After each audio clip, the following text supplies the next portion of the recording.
Hey everyone, happy Wednesday and welcome to the LOBoratory, which is the Land of Brand laboratory where we experiment with our brands and we share real numbers, what works, what doesn't work, and ideas from you on how to build a brand that is unique and an expression of your personality.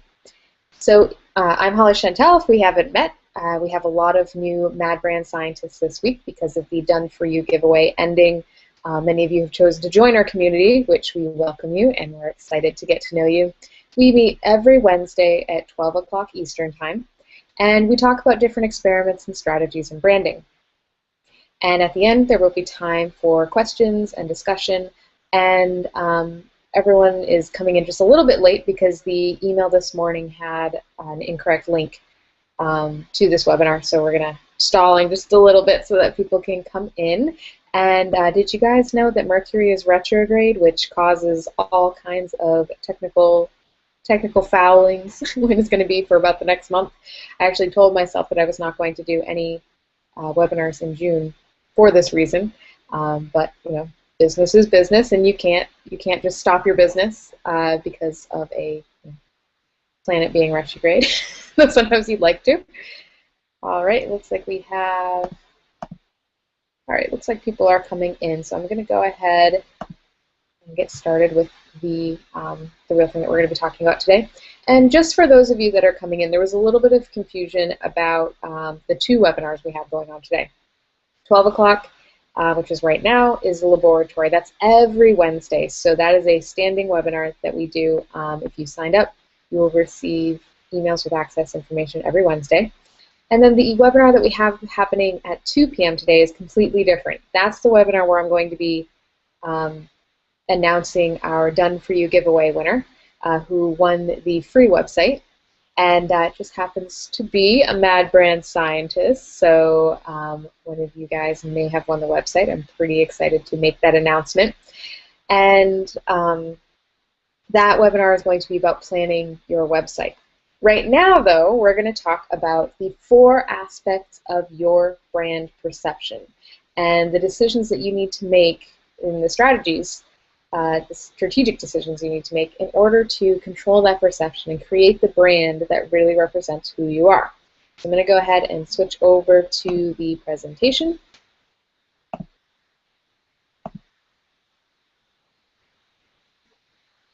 All right. Let's make this full screen. Full beans. All right. So today is the 4 aspects of your brand perception and how to make strategic decisions regarding all 4.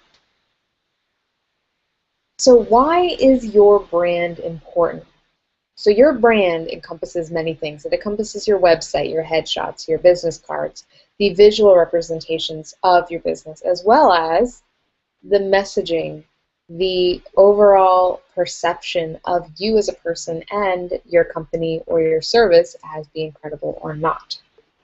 So your brand is what your prospects are interacting with before they ever even talk to you. So before anyone ever even comes to a decision to purchase from you or have that the strategy session or the sales conversation, they've been interacting with your brand sometimes years before they contact you, sometimes days, sometimes they contact you immediately. It's going to vary person to person. So your brand is what speaks for you when you're away. Your brand is the virtual representation of you and your services that someone can interact with to make a buying decision so that you don't have to physically speak to every single person and be building that relationship on a one-to-one basis. So that's why your brand is important. It also is going to help you maintain focus. So as a business owner, focus is very important. Focusing on what marketing activities you're going to do, focusing on what services you're going to specialize in, focusing on who you're going to work with, who your target market is. All of these areas of focus are important because they're going to be what your brand is built on. So once you've made these decisions about your brand and how you want to be perceived and what message you're going to put out there, that allows you to narrow your focus and focus on just those things. And by doing so, you're going to be able to be that much more efficient and accomplish much more, as well as be that much more effective, because people are going to understand your brand and why they should be buying from you. And last but not least, your brand is important because it should help you up your game. So at the Land of Brand, we work with many solopreneurs, entrepreneurs, coaches to build brands that help them up their game. What that means is we don't build a brand for where you are now. If you're just starting out, or you're not feeling that confident right now in your business, you probably don't want a brand that presents that represents that and creates that perception. You want a brand that helps you be more than you think you can be. You want to live up to your brand, because that is going to help you get motivated. It's also going to create the perception around your brand of where you want to be and who you are. And you're capable of a lot more than you probably think you are. So that's why when we create a brand, we're really creating something that's a representation of you as a person and the value that you provide and the reason why people should be hiring you over everyone else. So you want to up your game, and you need a brand that's going to help you do that. So if you're not confident in your brand, you're not going to be promoting your business. But if your brand is presenting something that you need to stretch for, then you're going to play that much harder and do that much more in order to uphold that. All right. Seth Godin wrote last week in one of his blog posts that brands work not because they have clever logos or taglines, not because they run a lot of ads, but because something about their story and their promise resonates with deeply held cultural beliefs. I agree with this wholeheartedly. I love this quote. When he sent this out, it hit me really hard, because it's exactly the kind of message that we have. Your logo is great. It's a great representation of your style and your personality. But when it comes down to it, someone's not going to hire you based on your logo. They're not going to remember you because it's clever. They're not going to remember you because your tagline. In fact, they're probably going to forget your tagline. They're not going to remember you because all the advertisements you're doing. All of these things may help them become aware of you, but prospects are going to work with the people that resonate with them, their beliefs. They believe in your approach. They resonate with you as a person. They resonate with your message, and they resonate with why you do what you do. So that is why we base your brand on those things. We base your brand on who you are and the perception you want to create for your business, so that it resonates with the right people. Not so that it's clever or pretty or creating kind of smoke and mirrors. We want that to be a completely honest representation of who you are. So what is your brand made up of? So your brand is made up of these 4 things, and these are the 4 aspects of your brand perception. So these are the 4 areas that you need to make decisions in order to create the perception that you want to create in your brand. So your brand personality. Just that Seth Godin quote, your brand has a personality. It's going to resonate with people. Just like you create friendships and you relate to certain people and not others, certain people are going to relate to your brand, they're going to trust your brand, and others won't. Others are not going to resonate with your message. You want to attract the people that like your approach, the way you do things, and that are going to want to work with you as a person.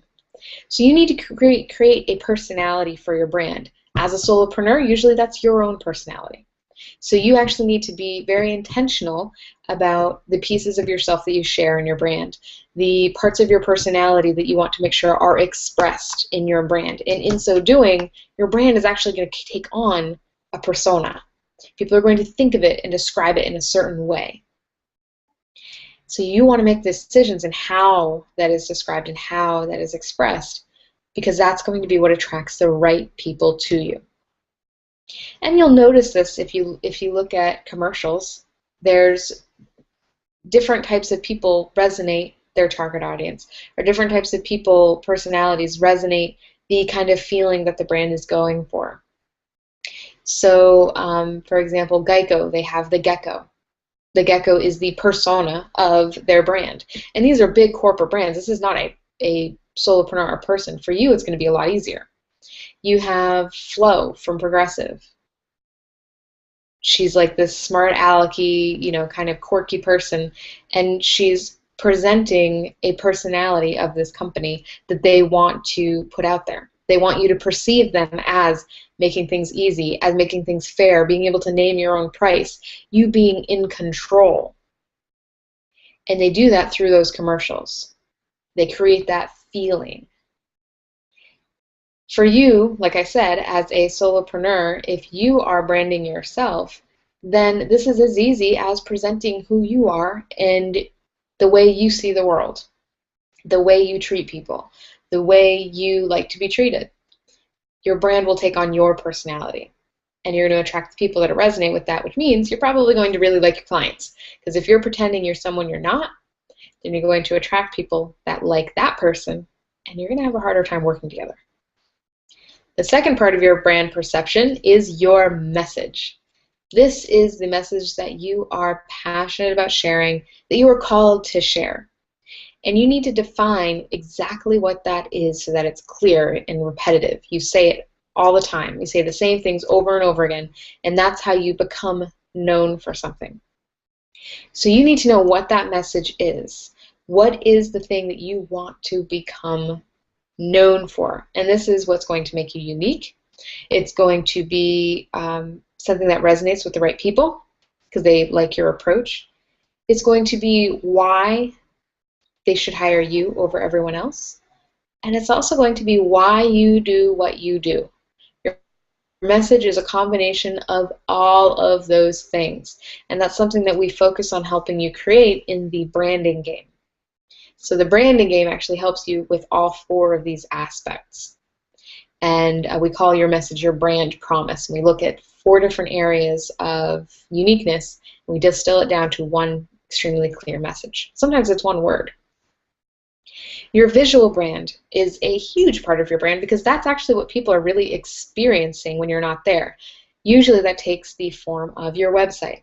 Your visual brand is also your business cards, your headshot. It's those things that people see in your business and they make judgments about you. And they make judgments of whether or not you appear credible. It also expresses your brand personality. It expresses your message. All of these things are wrapped up in your visual brand, and that creates an overall perception of your business and who you are. Those are the 3 things that you have control of.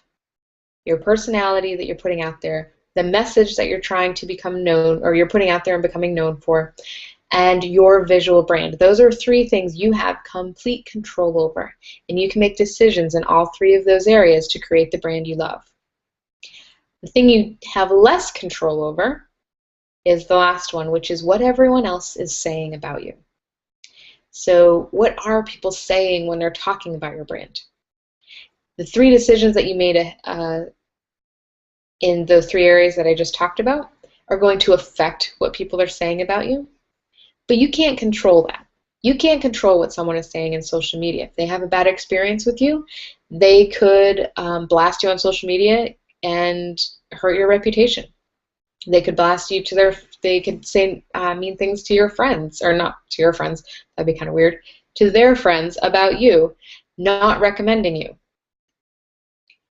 And you need to also make strategic decisions in how you handle those kinds of that negativity, if they're saying things that are negative, which hopefully they're not. Also how to utilize when someone's saying something really positive, because we judge brands and services very much based on what other people say. Someone else's word is gold because you're trying to sell me something.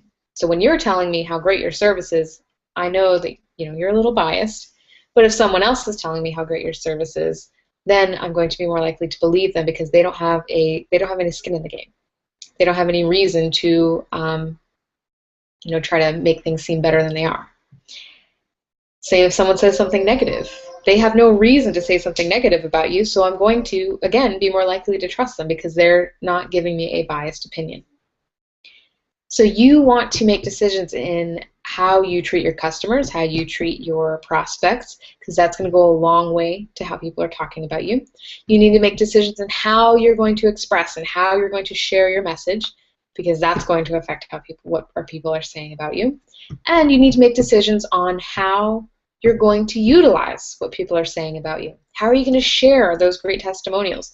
How are you going to use them to sell your products and programs? How are you going to interact with people on social media? So you have a little bit of control here in that you can make very defined choices in how you're addressing these areas so that you're influencing what people are saying about you. But what people are saying, like I said, is going to be a big part of how people perceive you. And again, all 4 of these things are passive. They're all things that are occurring when you're not looking, when you're not actually talking to someone. People are forming these opinions about you. So here are the 4 choices you need to make. You need to make a choice in the personality your brand will express. So what aspects of your personality do you want to come through in your brand? You need to make a decision in the message that you want to become known for. So you may have many messages, you may have many services, you may have many reasons to do what you do, but you need to pick one that's going to be the foundation you stand on as this is what makes me unique, this is why you should hire me over everyone else, and this is why I do what I do, and I love it. So you need to decide what you want to become known for, which is really what a brand is. How you will represent your brand visually. You make this decision. Are you going to do your website yourself, or are you going to hire someone to do it? Are you going to use these colors or those colors? Are you going to get a professional headshot or use one that you took off of Facebook? These are all decisions that you have total control over. And last, how will you manage your reputation? So what are you going to do in order to monitor and manage your reputation in social media, in people talking about you in networking events? Everything you do is going to influence what people are saying about you because everything you're doing is influencing how you're perceived. So you want to control that and make it accurate to who you are and authentic. So conclusions. Your brand is a living, breathing being that your best clients will relate to. Your brand has a personality whether you have chosen one or not. So you need to make the choice in how you want it to be brought to life.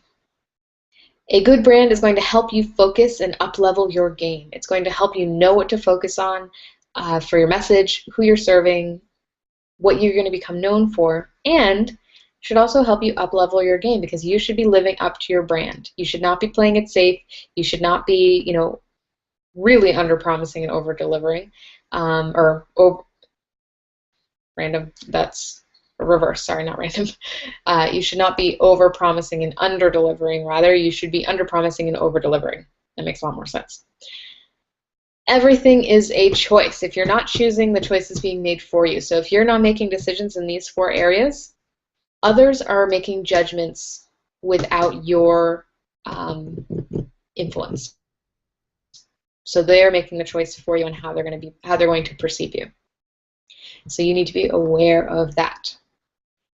All right, so that is my presentation on the 4 aspects of brand perception. I would love to hear your thoughts or questions. So if you have any questions about any of these 4 areas or something else having to do with the perception of your brand, then you can type them into the question box on the right-hand side, or if you have something that you would like to add from your own experience on what has worked or what has not worked in creating a brand perception, also please feel free to share that on the right-hand side.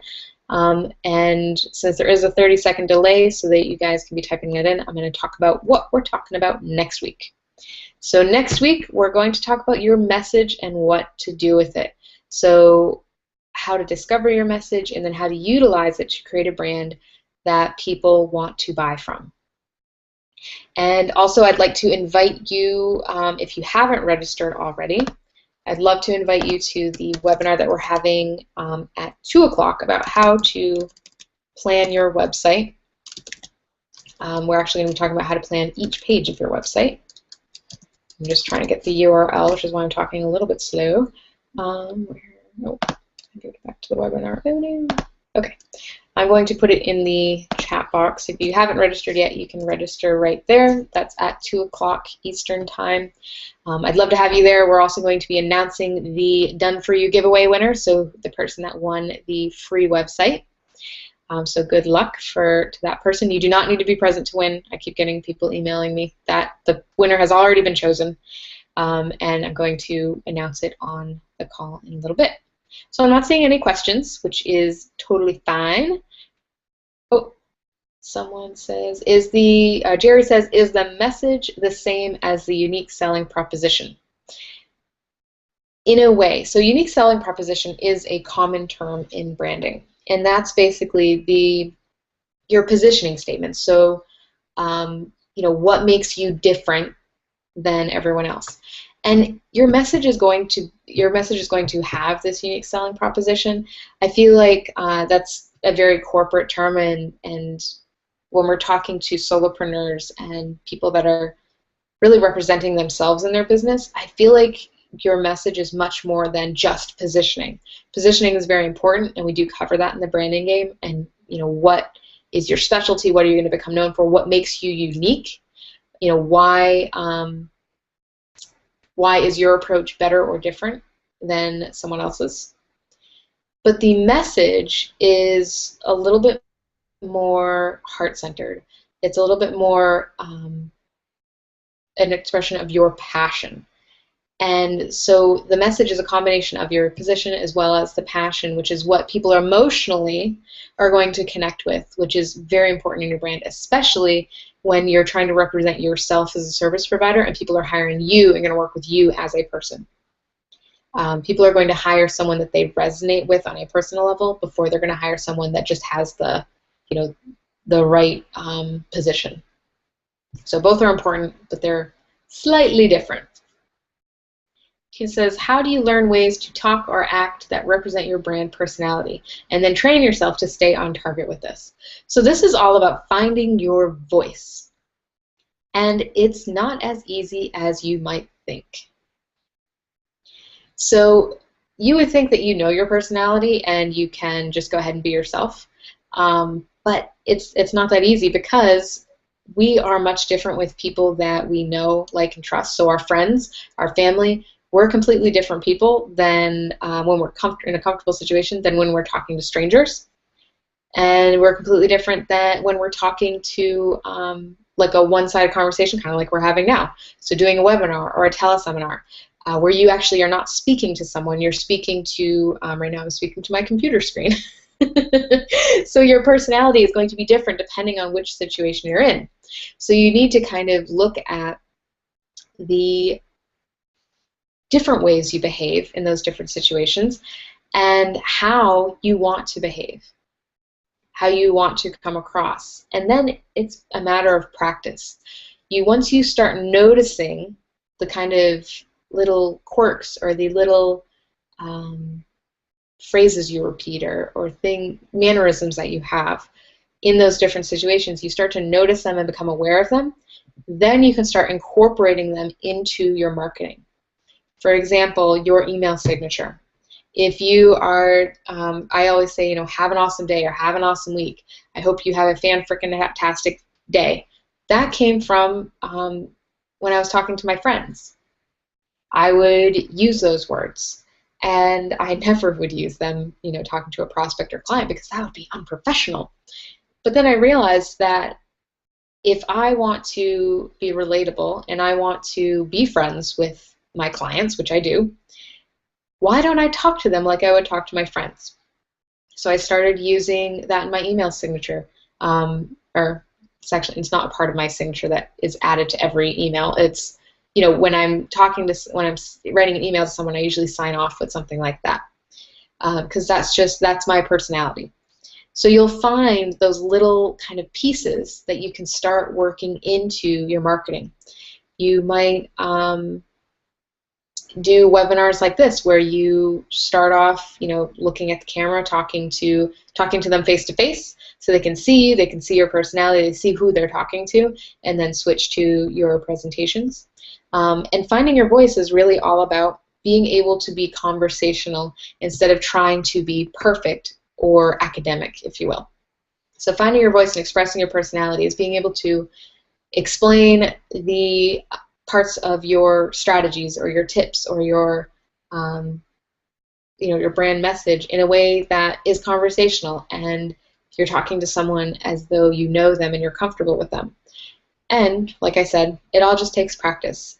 So once you become aware of it and you can start implementing it, then it's just a matter of doing it over and over again, and it becomes easier. So it's not going to happen overnight. Your brand is not going to suddenly have this completely different personality.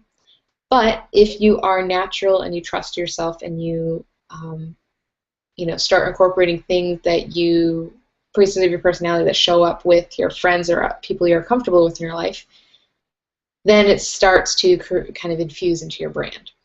So I hope that helps, Tina.